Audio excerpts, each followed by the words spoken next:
Let's go ahead and begin. Just for the record, this is actually a special meeting of the Victoria City Council. As you see, there's only 2 council members here. Doesn't matter, we can still have a meeting. But as this special meeting, there's nothing on the agenda. The council members are not going to interact with anyone, and we're not going to take care of any official business. The whole purpose of this format in the town hall is for residents to ask questions, whatever they want. And then what I'd like to ask everybody to do, we don't have the portable mics yet, so I'd ask you to come up, state your name and address for the record, say who you'd like to address your question to. If it's one or both of us, then state your question, and if you would, have a seat and we'll answer those questions. Once we've got a chance to go through everybody in the room at least once, if you have additional questions, feel free to come up, but I'd like to give everybody a chance first. So, I'm getting a lot of feedback up here. Is the audio okay? Mike, you just take the mic a little bit. Yeah. Okay. They were loud the other day. So what I'd like to do is I'd like to spend about 15 minutes and very quickly just throw some ideas out there. But before I do that, Councilmember Gregory, would you like to make any statement to the public? Sure. Well, okay. This is thanks for coming. I mean, it's not a very nice night out, and appreciate. I think this is a good opportunity for everybody to come in and just shoot questions at us, whatever comes to mind. There are a lot of issues in here, a lot of issues that are happening in Victoria, but personally, I think this is a great time for Victoria. I think we're pretty exciting times. We have some really neat things going on right now. Steiger Lake Lane, as you noticed, coming in is wrapping up, and hopefully in a few weeks that'll be finished. They'll not only the street improvements, but sidewalk and lighting all the way down to Inky. I think that's going to be a huge improvement. Victoria Borough is coming online very soon, and that's a pretty exciting project. The Creamery, I just drove by that. Creamery Restaurant, noticed that they've got footings poured, so they're moving along. And last I spoke with some people that are involved with that project, they're still hoping for January, February type opening. That's another exciting deal. Wasserman Park is going to be a kind of a big topic of discussion next year for us. Looking forward to that. That's seems to be coming together. We'll be extending some infrastructure down, hopefully talking about it, whether it's going to happen or not. Infrastructure down County Road 11. Once that's done, that's going to open up some pretty exciting avenues for us, an opportunity to increase our tax base by adding office, commercial, retail, possibly down there at the corner of County Road 11 and Engler Boulevard. Those are all pretty exciting things. So looking forward to 2019. Just to take a step back at some of the things that happened over the last couple of meetings were frustrating from my perspective.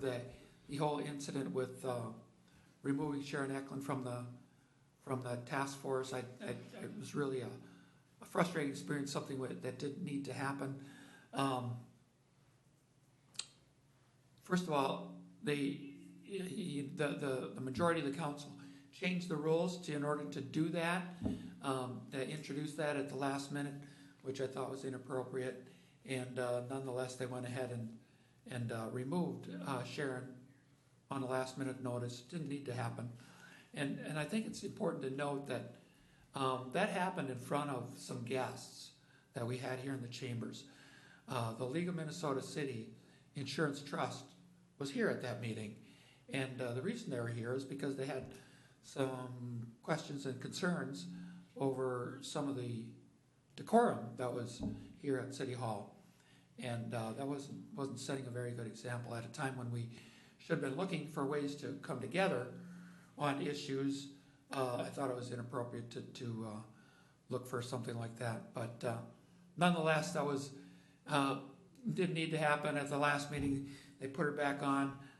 This notion of manipulating committees and commissions, it's been frustrating. It's been kind of happening.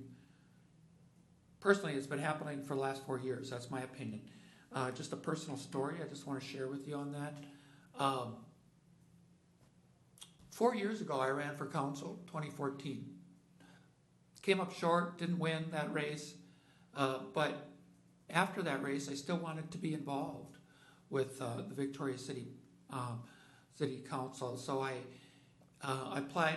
There was an opening almost immediately for a planning commission. I applied for that, and I didn't get it. Subsequently, there were 3 more openings in that planning commission. I applied for each one of those in between 2014, 2016. And even when I was recommended by the planning commission members themselves, I still was overlooked. And after I got elected to council, I had a few meetings with Lori Holkonen, and I brought that up to her, and I asked her. I was frustrated because no one ever mentioned that I was recommended to be on that seat, and I was wondering why she didn't do that in front of open session. And she told me that the previous mayor had told her that under no circumstances would I be allowed on the planning commission as long as he was mayor. So it was frustrating. So this manipulation of these committees and task force, that's been happening for a long time, and hopefully we put an end to some of that, and those types of things won't be happening in the future. But anyways, again, 2019 is really shaping up to be an exciting time to be in Victoria. Looking forward to it, to a much friendlier and much more cordial council. So I think we can all look forward to that. Thank you. I also want to thank everybody for taking the time out of your days to come in here tonight and participate in your city government. My comments are going to focus on a number of items, and let me give you a little, and these are all items that I plan to bring to the new council in the first quarter of 2019. And before I start walking through these very briefly, I'm not going to get into a lot of detail here. I've thought about some of these. We could have more in-depth conversations, or if you have questions, feel free to ask. What I'm trying to do at this point is I'm trying to let the residents know these are a number of things that I think the new council needs to take up, and I want to jumpstart, if you will, that conversation with the residents. So I wanted to bring these things out into the open. It's not that they've been hidden, but they're just things I've been working on and people have been talking to me about. I want to start the conversation with the residents, see what you think. Do you agree with this? Do you not agree with it? None of these things are guaranteed to happen, and the staff hasn't taken any actions on these. These are just ideas at this point. In addition to that, what I want to do is I want to jumpstart resident input into the council, because there's a lot of residents out there that have other ideas that aren't on this list, and I want to start hearing feedback from residents to say what are the things that the council should be considering.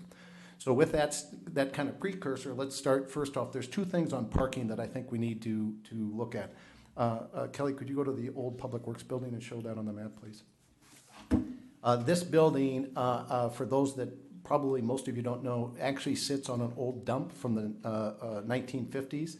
We'll never be able to sell that. The city owns this. We'll never be able to sell that.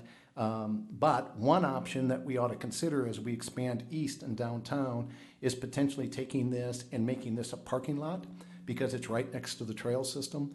We've got the new Public Works building. We could, I don't know how many spots engineering-wise, but maybe we can get 50 parking spots in there.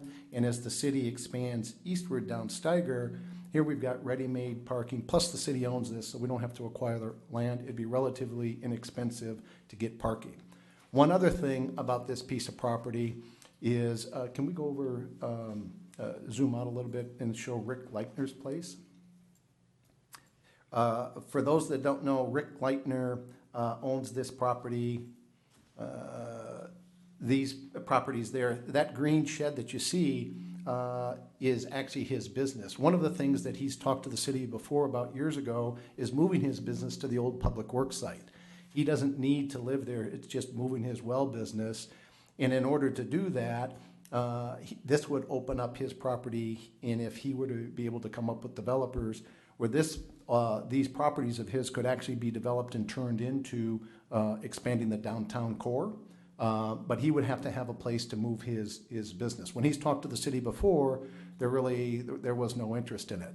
I think it's an idea that's worth exploring. If we don't want to take the old Public Works and turn it into a parking lot, maybe we see if we can work a deal with Rick and get this piece of property that he has and get development in there. Just a couple of different ideas, and maybe through this, maybe there's other people or other land here in Victoria or next door in Lake Township that may be interested in having Rick, and that would open up that property for development. If we could go over to the park on the other side. Yeah, thank you. This is a little bit out of date. In this, up here by Highway 5, 2 new stormwater ponds have been put in. And what's the name of this park again? Salter Park? Salter Park. As you see, this is, again, city-owned property. If you look to the left, out to the west, that's a neighborhood park. Do you know the name of that one? Kirkland. Thank you. So one of the things that we're thinking about, you can't see it because the new stormwater ponds don't show up on this GIS map. They don't show up in the photo. But basically what's happened is this has already been cut through. Here's another place that we should look at, again, city-owned land where maybe we can put a parking lot, just like the other one. We could easily extend the trail down to the bike trail, and both this one and the old public works sites, if we turn them into parking lots, allow people to go and park and get downtown without having to cross Highway 5. I'm going to come back about in a little bit about crossing Highway 5, but I'd like to get discussion started. Does this make sense? And the homeowners, I've talked to some homeowners about some of these things, but not enough homeowners to get a sense as to whether or not they would like this. But if we were to convert this park, maybe what we can do is extend the Kirkland Park so that the homeowners that lose this park to parking, if it's decided to do that, we could connect in and they could maybe expand that park. So just some thoughts on that. Kelly, if we go back to over by Floyd's and then zoom out just a little bit, please. And then let's go a little south of Highway 5. So a little bit more, please. Thank you. If you look at, if you point out Floyd's, just with the cursor so people know where I'm. That's Vic's. That's Vic's, Floyd's. Oh, Floyd's, sorry. That's right.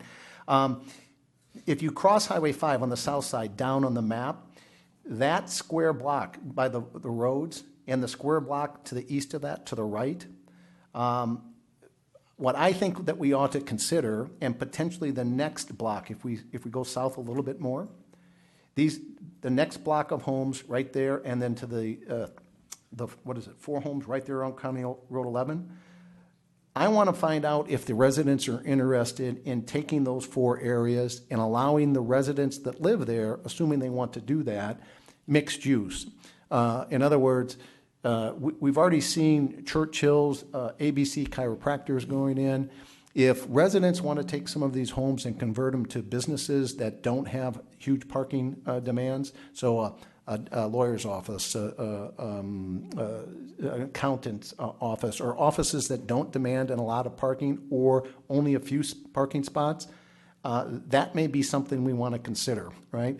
I know that in the comprehensive planning update, there were a lot of notes put on the board that people thought we ought to consider expanding south, but I haven't seen that in the final comprehensive plan, and based on some discussions I've had with some people, I don't think it's in there.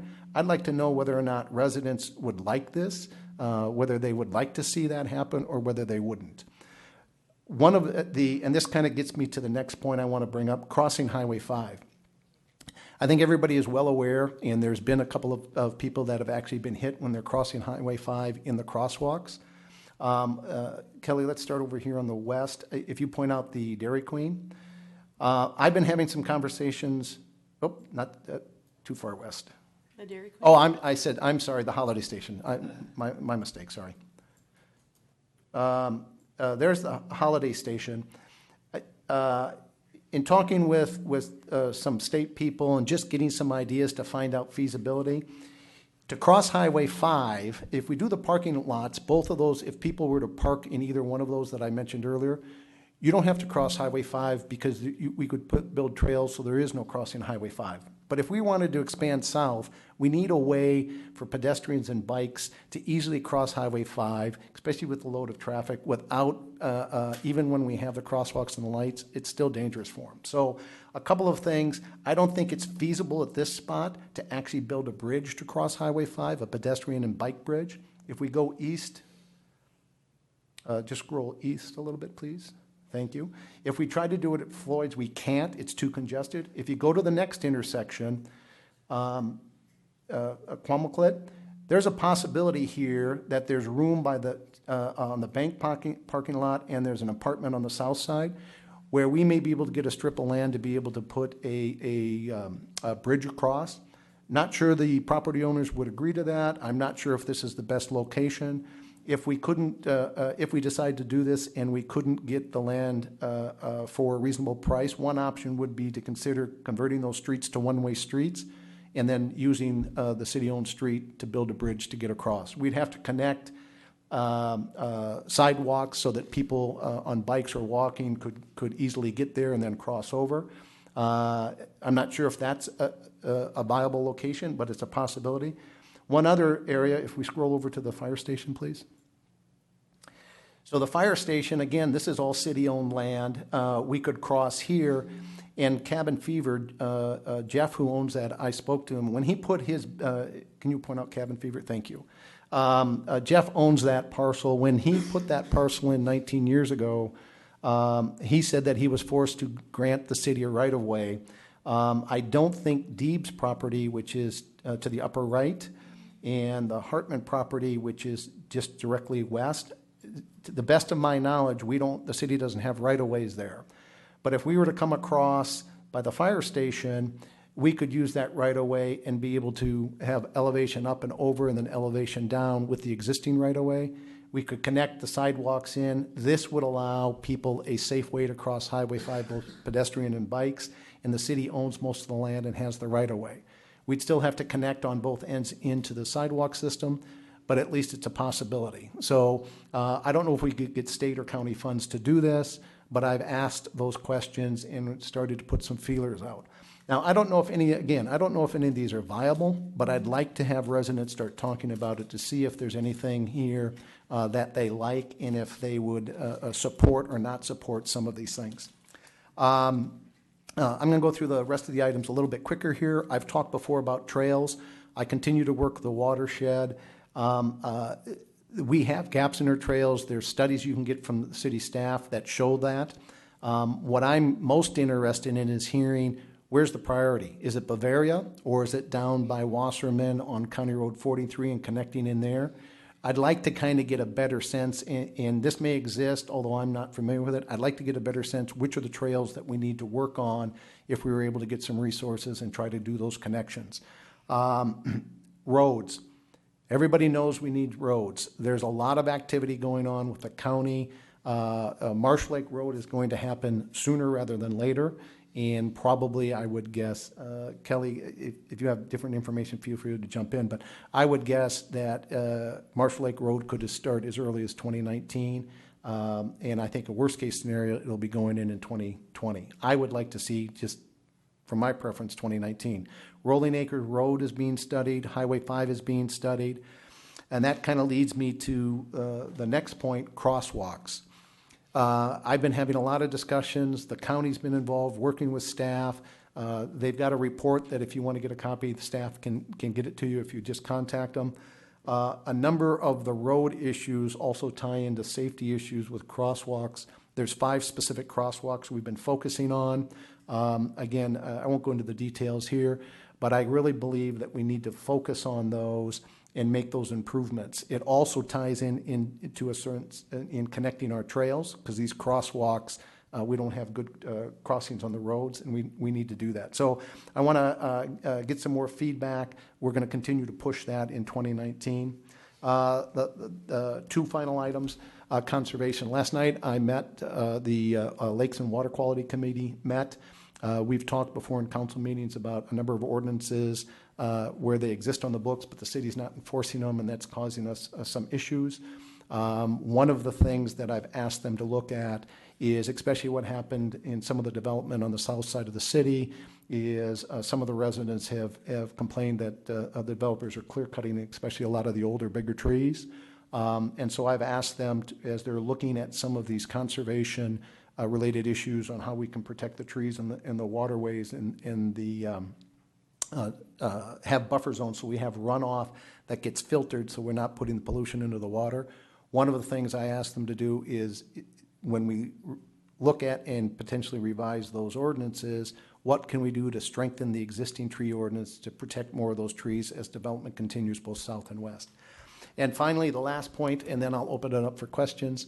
I was contacted this afternoon by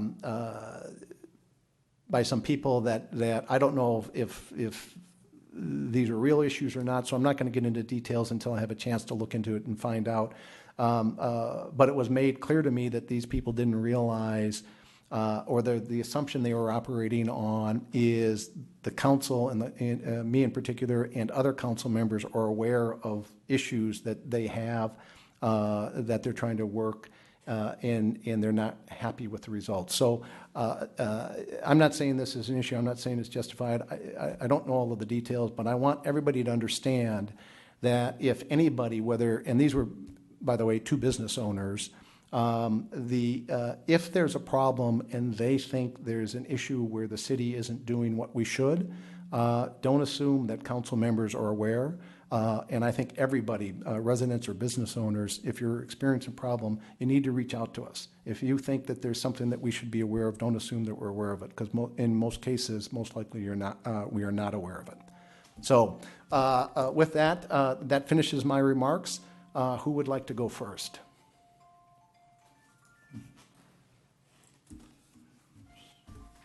Somebody's got to have a question. Somebody break the ice.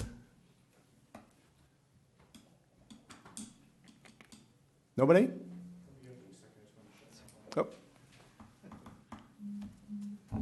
Well, I might get to ask multiple questions. My name's Lance Fisher. I live at 6870 Rolling Acres. Been there for, God, I don't know how long, since '87. Let me start with the question that I was going to ask, and that is, I know you've made yourself a proponent of the charter form of government for the city, and I'd like to learn more about that. But one big question for me is, what cities that you know of that are comparable economically or population-wise with this city have adopted that form of government? Are there any around here? Hang on a second. I have some of that information with me. While I'm looking for it, go ahead and ask your second question, since it looks like we'll have time. Okay.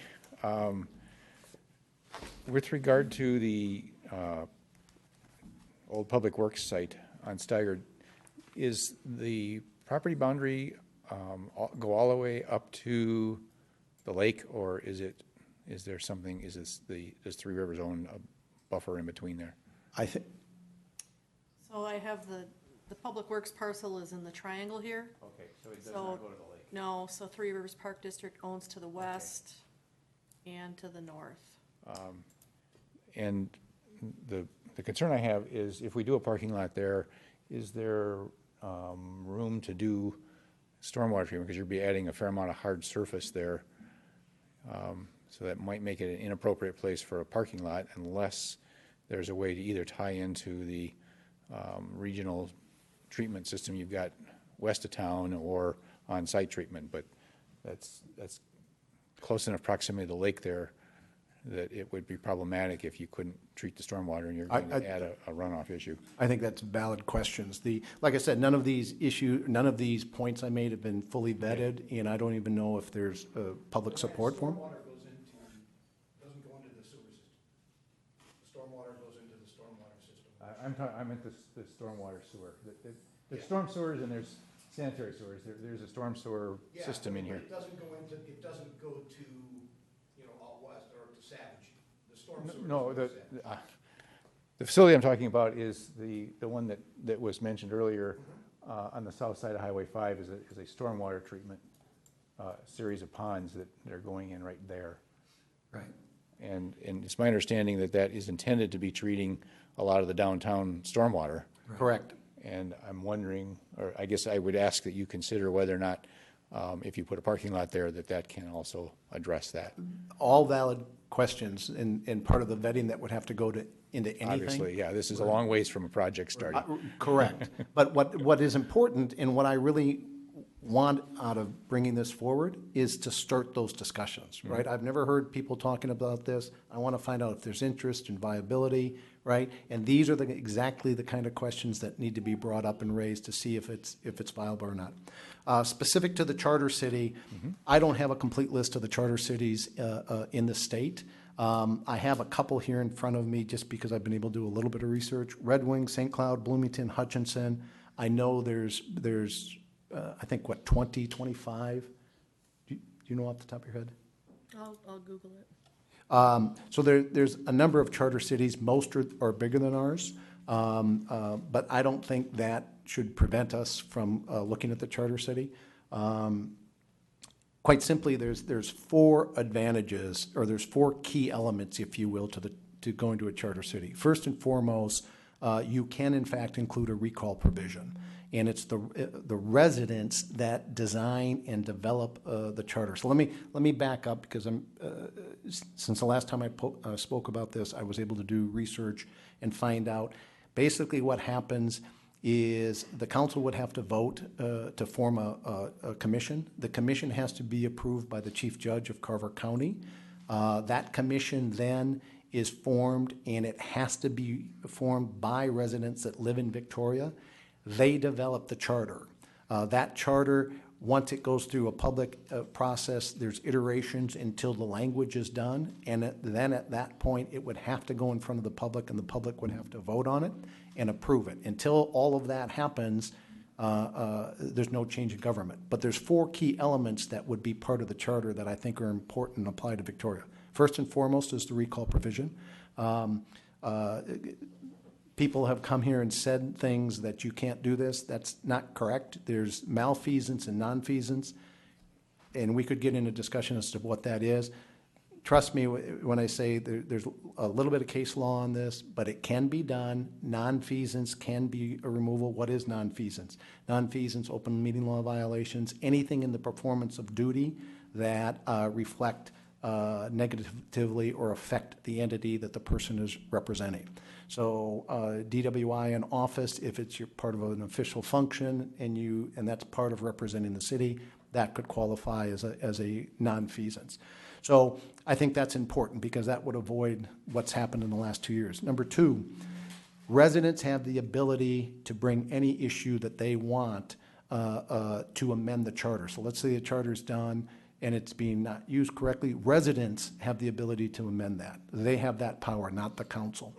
Number 3, residents can bring any initiative they want. As long as they go through the petition process, they have enough people sign on it, you could bring a petition as residents, whether the council wanted it or not. It puts residents on an equal footing with the council.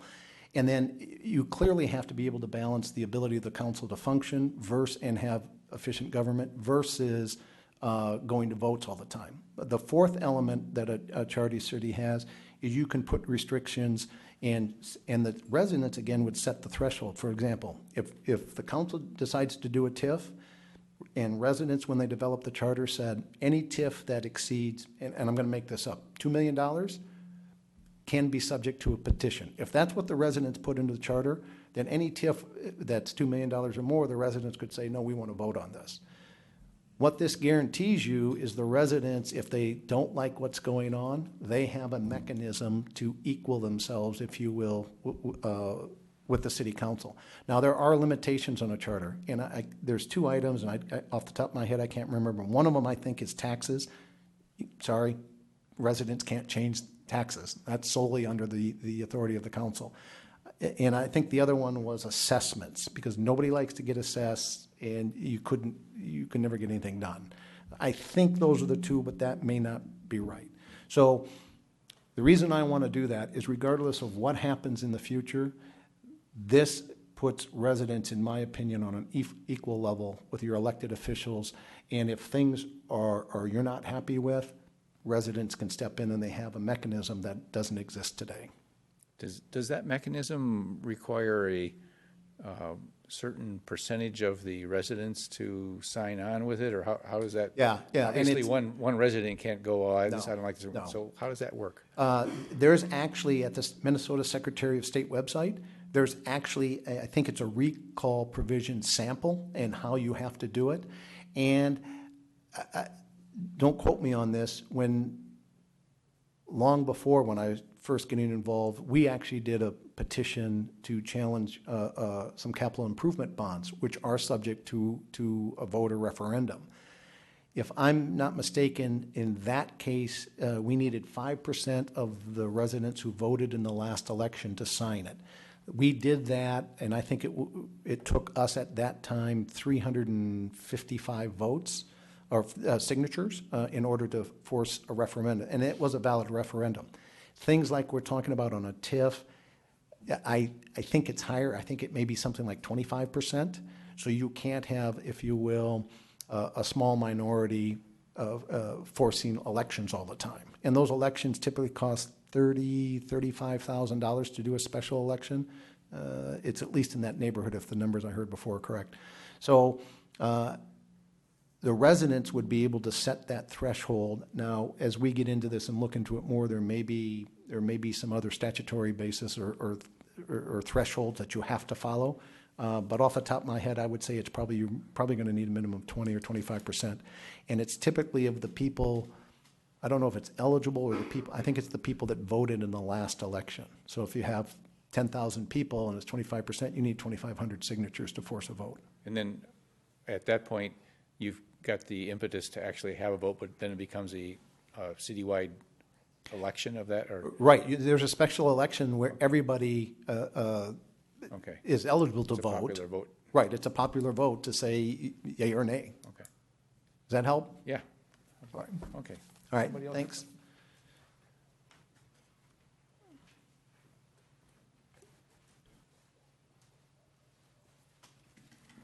Hi. Dean Rich, Red Oak Drive. So I have a few comments on the parking. I thought it was a great suggestion to get it close towards Floyd's, Seymour Central. A few of the other options I felt like kind of getting out there a little bit. But you had a lot of options, so that was great. One of your options was that dump site, and I know it's been talked about getting rid of that, and I haven't heard any updates around that, so I was wondering if we could talk about that at all. I'll tell you what I know, but staff hasn't done a report on that I remember. There's no staff report, is I there? think it's going to come to council on the next meeting, the 22nd of October. Oh, it is? Yes. Okay. Okay. And that reminds me, there's some people have suggested I don't know what's going to happen, so I don't want to project what the council's going to do. But some people have asked me when the previous council purchased the Hartman Tree Farm and put the Public Works building up there, the city purchased 10 acres. And I was over there the other day looking at this, and the city actually dumps snow on the back half of that, right? Obviously during the winter.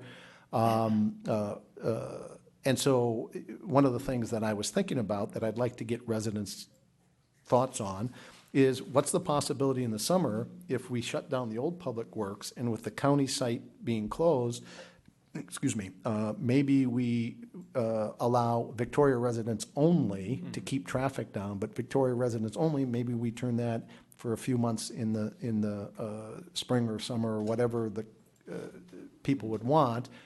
We charge people for it so it doesn't really add to the taxes, and people that use it would basically pay for it. And that would give a local option for residents. I don't know if the residents would want it. If we did that, we'd probably have to make road improvements to handle and make sure the traffic's safe. One of the thoughts I had is if Bavaria is one of the trail connections people want, we have to do work there. Maybe we can do this as part of a single project, if you will. Because if you think, can we go over to 82nd and 18 real quick? That intersection?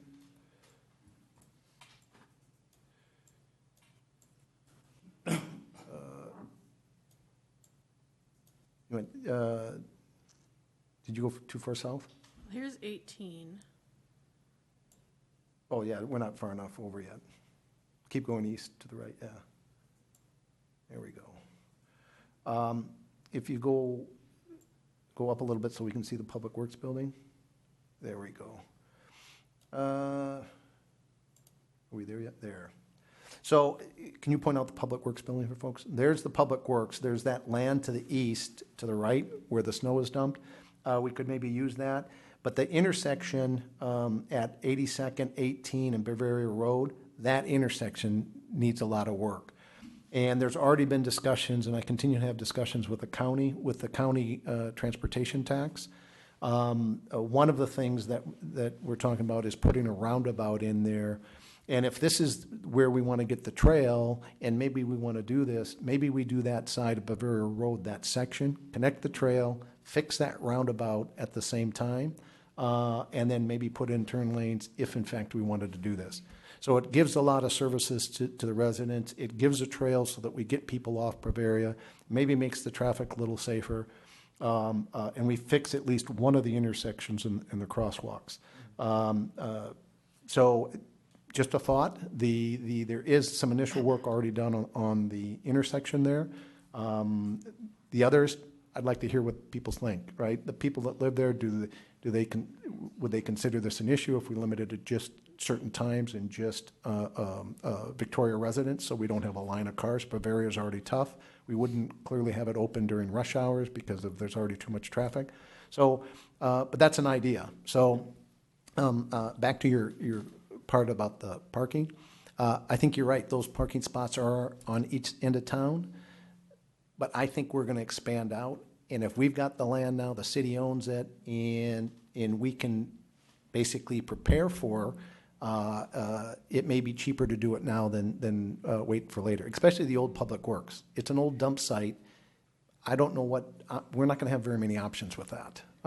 If we can do something with Rick Leitner and he can move his business there, I know he's interested, he's asked about it, I've talked to him about it, that'd be great. If he's not, and to Lance's point, if we did, when we put in all that hard surface, you got to handle the runoff, right? So I don't know if that takes away too many of the parking spots to make it ineffective. But what I want to try to do is create these opportunities, especially since the taxpayers, we don't have to buy any more land. We already own this land. Maybe we can repurpose it, if you will, to something that helps us all enjoy and get downtown. Especially if there is interest in the 13.5 acres. I don't know how realistic it is. And then Schwimm's property right next to, that was just sold, I heard today. Do you know where I'm talking about? If you go over to Rick's property, Rick Leitner, okay, so he has this property, where the snowmobile place is. Oh, that's actually right next to your house. All power sports, yeah. Yeah, All Power Sports, up and to the left, if you could highlight that. One more to the left, that one.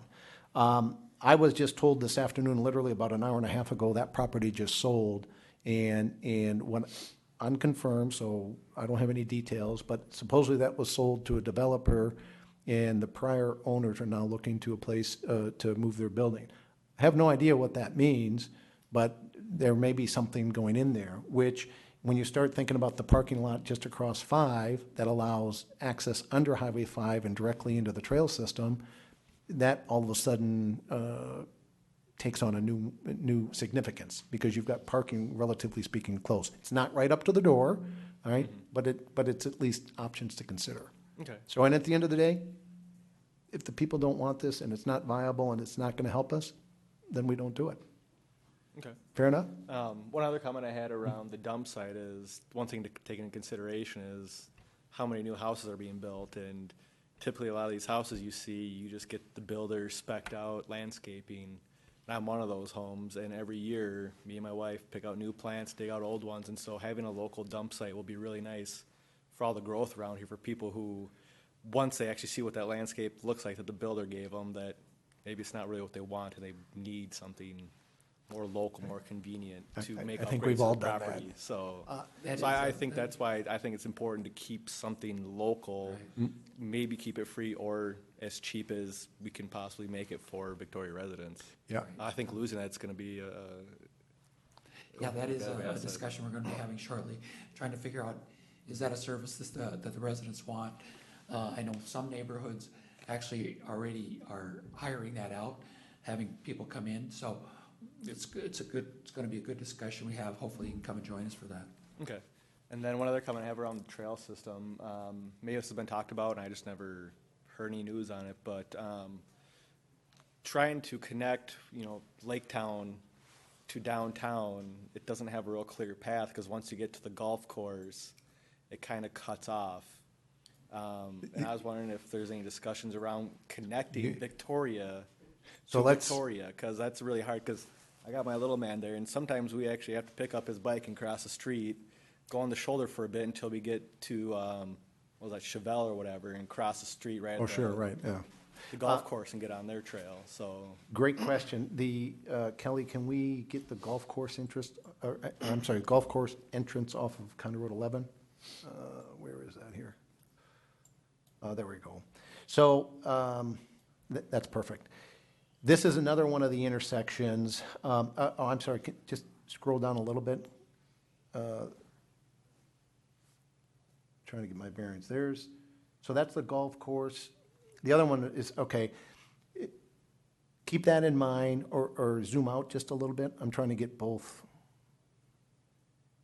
I want to get the 43 intersection and 18.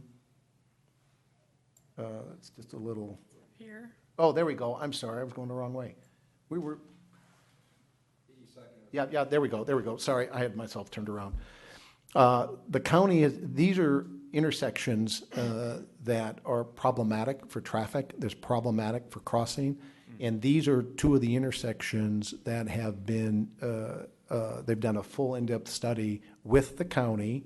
And part of what we're thinking about is the Deer Run entrance, Wintergreen's on the east side there. There is no safe way to do that, right? A roundabout there and then a roundabout, and these are just potential. And I don't have that study in front of me, so I hope I remember this correctly.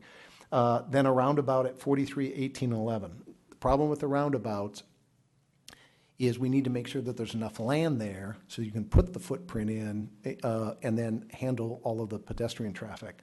But that is a project, and they're actually separate, and they're far enough apart where you could do them separately. But again, with the county tax, in talking with the county commissioners, and I've had a number of discussions with them about this, is both of these roundabouts, it may in fact be better to do it all at once, because we could put a trail, a sidewalk in along there. It's not connected now, is it there? I can't see. Trail system? Yeah, we've got the trail on the east. Trail here. Yeah, but it's not crossing over, right? Well, so if you, I don't know if maybe you can see it, but if you go further down,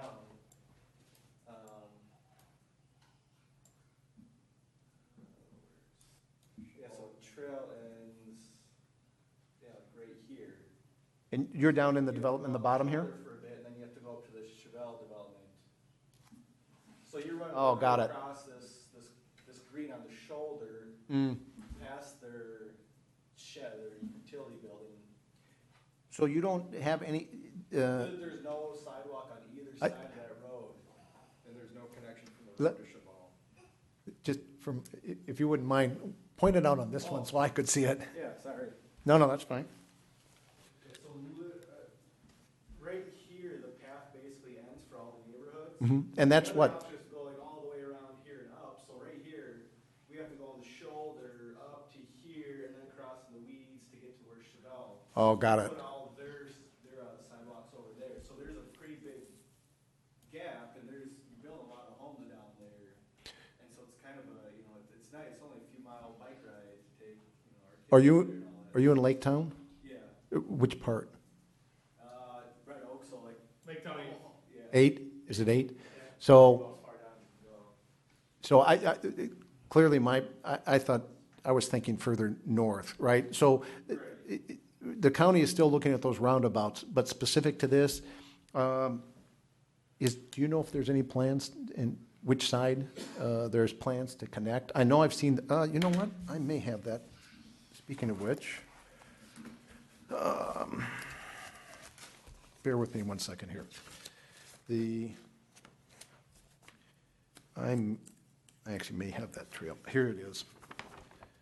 I know here, well, I'm going to pass this around in just a minute. Here's the trail map, existing gaps, and you're further south than that. That's Bavaria. There's Victoria Drive. You're further south than that. You're down further south. Okay, it's down. This right here is where you're talking about, right? Yep. Okay, so I'm gonna pass this around. The basically what he was talking about, there is a plan to put a trail on the east side or the right side of County Road 11 there to connect up. So this is again what goes back to my comments about we're not going to build we're not going to fill all of the gaps at once. Where do we need to prioritize? I'll be honest, my first thought is the crosswalks and the roundabouts, not only for the traffic, but for the safety. Mm-hmm. But these are also just as important for the reasons you said, because to me, that's a safety issue. If you're having to walk on the shoulder of the road and you have little ones, mm-hmm. It's tough. So, yep. I mean, it's on the list. What we have to do is figure out, well, how do we do these? Which ones do we prioritize and how much is it going to cost? Mm-hmm. So I think it's a valid point. And I'd like to look at that. I'd like to hear more from more residents. Where do we need to focus and how quickly can we do this? Because there's a lot more land approved for being developed further south than us, and it's a lot of houses. It's not, I mean, it's what, about 100 or plus houses just further south than where I'm at. So, I mean, we're going to want to get people connected to go to downtown and enjoy it, so. Yeah, it's valid points. And these are the discussions that I want to have in a public way to try to figure out where are we going to prioritize. My guess would be safety is probably going to be the first driving factor, and then secondly, what's the most bang for the buck for the residents, right? Yep. And if I had my way, I have no idea what these things are going to cost, but if I had my way, I'd like to see Bavaria, this, and the gap on over on 43. There's a big gap over there too. I'd like to do all three of them if we can, but it boils down to what's it going to cost. Sure. So, other comments? Nope, that's it. All right, thank you. Somebody else? Don't be shy. Hi, Paul Hepperla, 1340 Narcissus Curve. I have two questions. One is I'm reading through the 185 pages of the preliminary, if you will, comprehensive plan. I'd like to understand why and if we have any influence. If we look at a comprehensive plan out to 2040, but we only have capital improvement plan of 5 years, it seems to be a disconnect between what the comprehensive plan is and what the capital improvement plan is. And the other question I have for both Councilman Gregory and the mayor is, what's the one priority into 2019 that you think the city needs to be accomplished? So that's it. Councilmember Gregory, you want to go first? As far as the Comp 2040, the disconnect between capital improvement and the Comp 2040, my understanding is that it's a requirement. We've got to, the Met Council requires us to plan out that far in advance. These are just kind of scenarios. You've got all this land. If you're going to develop it, how do you envision it 20 plus years out? So I don't know if it's apples to apples comparison, but capital improvement for 5 years, it seems to be a reasonable thing. I mean, we're looking at equipment, different kind of buildings, those types of needs. So I think it's pretty reasonable. Might seem like there's a disconnect, but the 2040, that's a requirement. It's just kind of a number that the Met Council throws at us. And then the other priorities for 2019, like I said, I think I threw a few of those out, but I am hoping that extending services out down to County Road 11 towards Engler Boulevard.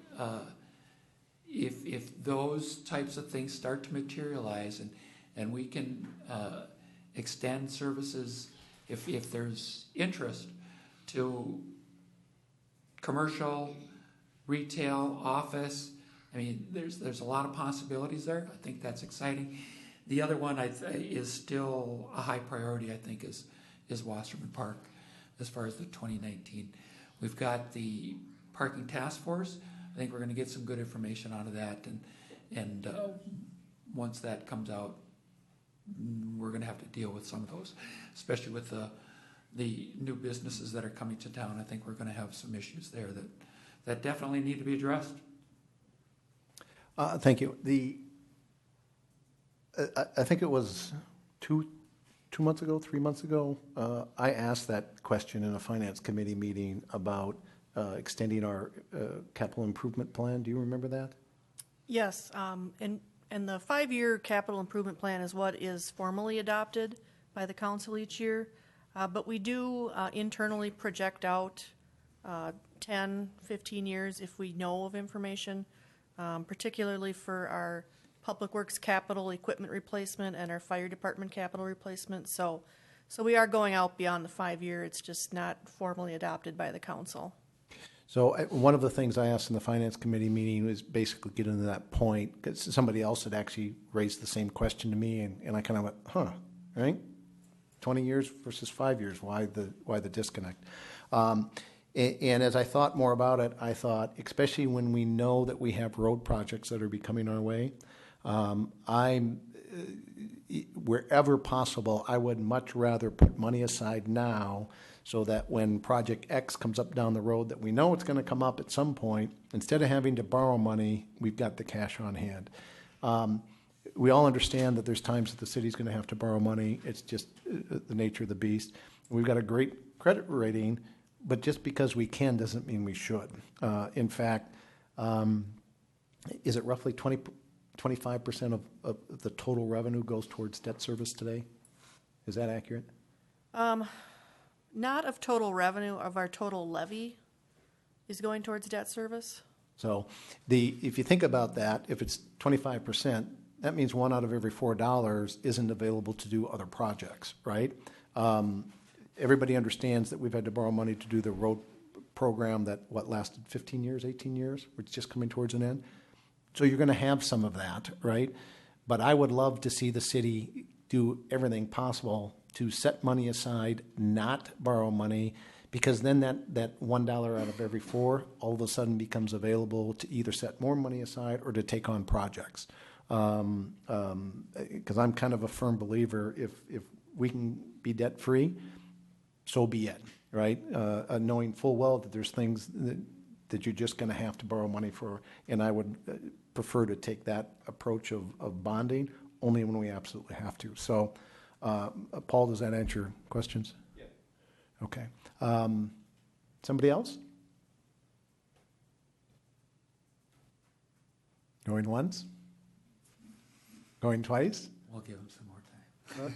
There's got to be somebody else there. Thank you. There we go. See, we don't bite, do we? I don't know. I'm not close enough yet.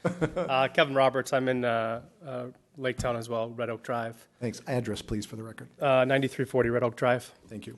I had a question not related to the development necessarily right now, but more as these neighborhoods are growing, one of the things I'm noticing is the speed at which people are driving through the neighborhoods. I'm sure we all know is challenging. People are driving fast. I didn't know if there's anything the council's thought of or can think of to help address, whether that's lowering speed limits or putting in more signage or something to help drive just with as many kids. I think just on our street alone in Red Oak, we have like 35 kids.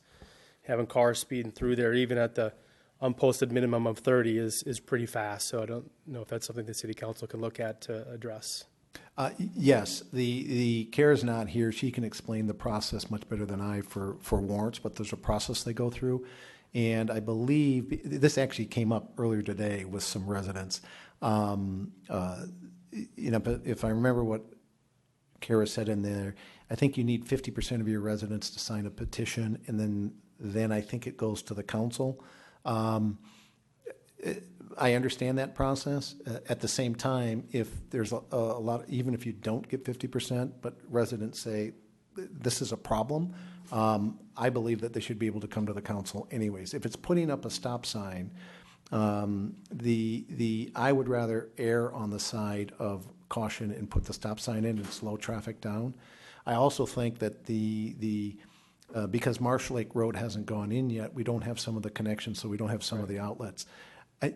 I understand that's a problem, and I'm actually going to be meeting with a group of residents who approached me, and I want to go and put eyes on site so I can see exactly what they're talking about. It helps me at least understand specifically some of the issues they're facing. But I think those problems are going to be, relatively speaking, short term, right? Short term in the sense that once Marsh Lake is done, nonetheless, people with small children and living there, that's still, 18, maybe 24 months, who knows? And nobody wants to see anybody get hurt. So I would side with residents, say, let's put the stop signs in. If we need to do some more enforcement, so be it. Because we can always, after Marsh Lake goes in, maybe take the stop signs back out, right? And to me, I view my role is when residents have this kind of an issue and they have concerns, our job as the city, everybody, the council, the staff, is to see if we can't address that problem to your satisfaction.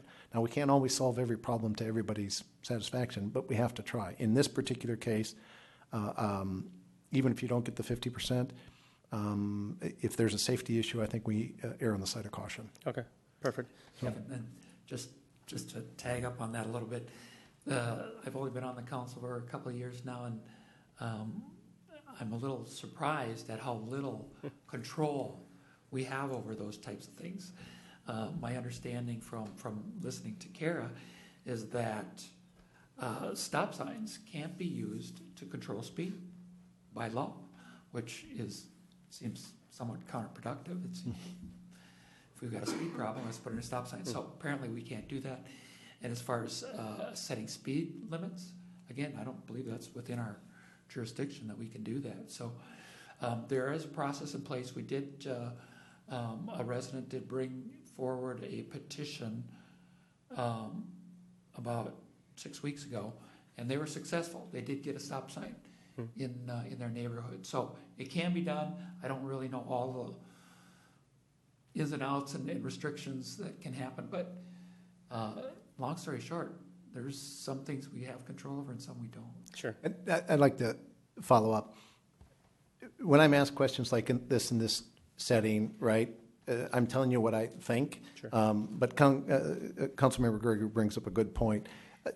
That doesn't mean that we're going to violate rules or do something that we're not allowed to do, right? And I wouldn't encourage that. But what I would say is, okay, if there's certain rules, what can we do? Can we get exceptions? We'll follow the rules, but we still want to solve the problem, right? So let's do it the right way, and let's figure out how to do that. And there's got to be ways to solve these problems, right?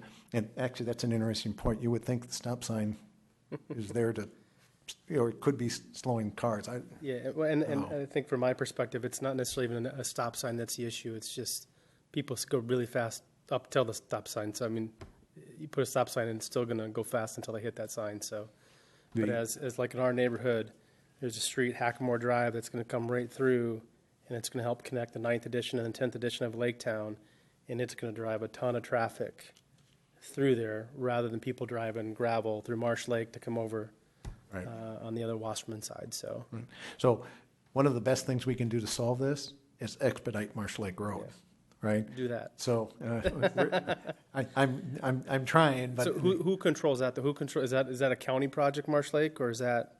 it's a county road, so the county controls that, but the city has say, and there's been a lot of design changes because originally it was supposed to be, when this started when I was mayor-elect, before I even took the oath of office, I remember coming in here and there was an open house.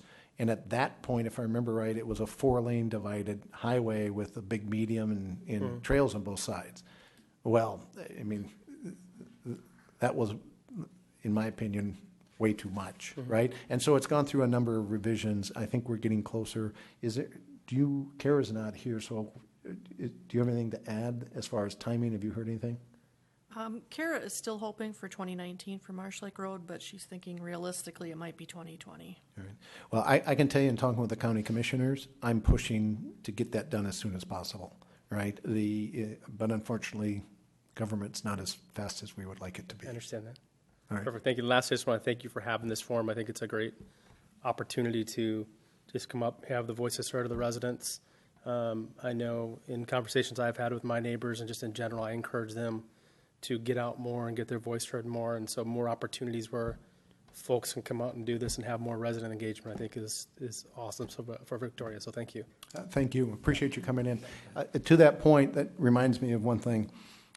These have been, I don't want to say helter-skelter, but they haven't been planned as well or scheduled as well.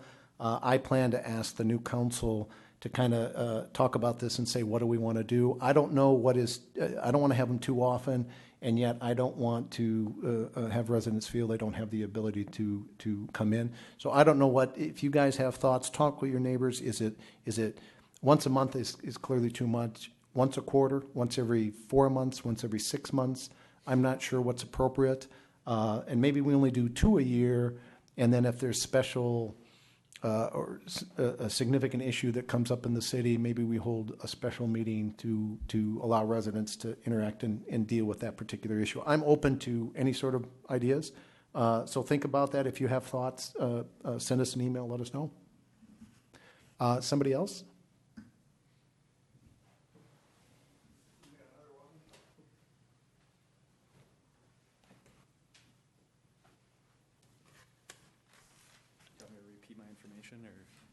Do you want me to repeat that? Yeah, please, just for the So record. Dean Rich, 9335 Red Oak Drive. Thank you.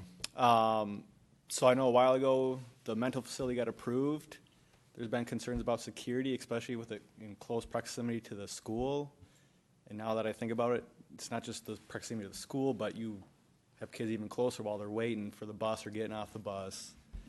I haven't heard any updates. I don't know if there's been any good forum to distribute any conversation around that. But I just wondered if you could talk about what you know about Sure. that right now. The council approved council member vote to be the city's representative on a oversight board. Do you know what the name of the board is? I don't remember what it was called specifically. The county set up a board. City of Victoria has a representative on it, council member vote. There's other representatives, I think, I don't know the exact makeup, but I think Chaska has it, and there's a bunch of residents, and it's controlled and organized by the county. I think it's supposed to run probably for roughly 9 months, so you'll see this go into maybe late summer, fall of 2019. And part of what that group is doing is they're watching all of the security.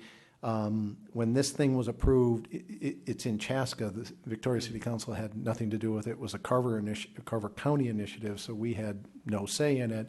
But the commissioners, the county commissioners, did understand that there was a lot of concern and worry, and so there were a lot of meetings and some town halls, or not town halls, but public forums, if you will. That process, all of the issues that were raised about security, and you're not going to bring people that are potentially dangerous to the community, I mean, all of those kind of questions that were brought up in council meetings and public forums, this group that is formed by the county is actually watching what the implementation of the mental health facility, their process, what the police are going to do. Police are not just going to come up and drop off somebody that is potentially dangerous, leave them at the door and say, hey, have a nice day. So all of those kinds of concerns, which are absolutely valid, I would suggest we can either contact the staff and we can get you more information. Do you know if that's on the website? I'm not sure. Could you ask Gwen to get that out? We're not here to do council business, so maybe I shouldn't make that request. But I don't know if it's on the city website. I would be surprised if it's not on the county website. It probably is on the city website someplace. But you can go to those meetings. They're public meetings. That group is kind of overseen to make sure that all of the issues that were brought up and concerns are publicly and adequately addressed, so people have comfort that nobody's at risk here. So I would encourage you to get involved with that group. Okay, yeah, it'd be great if there's some easier information to find on the city website, at least link somewhere else. Yeah, it's Find probably sort there. of I just don't know off the top Okay. of my head. Okay, perfect. Perfect. Thank you. Anybody else? Just FYI, Tim Amundsen, 9046 Lakeside Drive. There currently is a drop-off at the old Public Works facility for leaves and refuse, and that opened October 1st, and that'll run through the month, so you can bring stuff up there. Yeah, but it's, now is what you need, and in the future, we bug these guys to make that happen. See how it goes, as you pointed out. Yep. Number two is parking lots, putting them all over, doing whatever you want. I think there's an assumption that these have to be hard surface parking lots. They don't. Oh, valid point. And that, if you don't put that in, then a lot of the extra stuff that goes with it to mitigate rainwater and flow don't have to go elsewhere. And there's other places. But one of the issues that they talked about is to business people downtown said that there's a concern that when people come to use the LRT, they take a significant number of the downtown parking spots. So if you could put a space down there in the interim while the task force and the council and stuff does that, it'd be a better option, better opportunity. And why not on city-owned property? That's just one of the things that, you know, was recommended. And then finally, heard that for 15 years, and, you know, working in the council for 11, and that is how to stop speed in your neighborhood. Two things. Talk to your neighbors, because that's who's speeding. And number two, call the cops. That's it. Those are the only things that stop it. You know, stop signs and everything else. We had one where we had to put a stop sign in, and they found out, and they tracked it, and they tagged it. Somebody went 86 miles an hour between one stop sign and the other. Yeah. So but those are really the only two things in a neighborhood road. Found effective. I can tell you those don't always work either. No, they don't. And on the other side of it is you'll notice that in the new developments, how the roads are designed and they flow differently. That's not just for topo. Those designs are put in for safety purposes to slow people down in neighborhoods as opposed to the old residential straight line roads. So there are some constructive things that the city engineer can help you with that are already in place but might need to be reinforced to kind of stop people, because that's why those gentle bends are there and stuff. I'm not the bear, but the road, you know, and that stuff. So those are all there to do that. So, thank you, Tim. Folks, any other comments, questions? All right. Well, I think we're going to go ahead and wrap this up. I appreciate you coming down there. Please get back to me on timing. I don't want to call these too often, but yet I don't want to have too much time and space between them. So get back to us on anything that you heard tonight and give us that feedback. And then finally, again, I thank you all for taking time out of your day to come in and join us. So stay warm, though. It's cold out there. Thanks Thank a you. lot for coming, folks.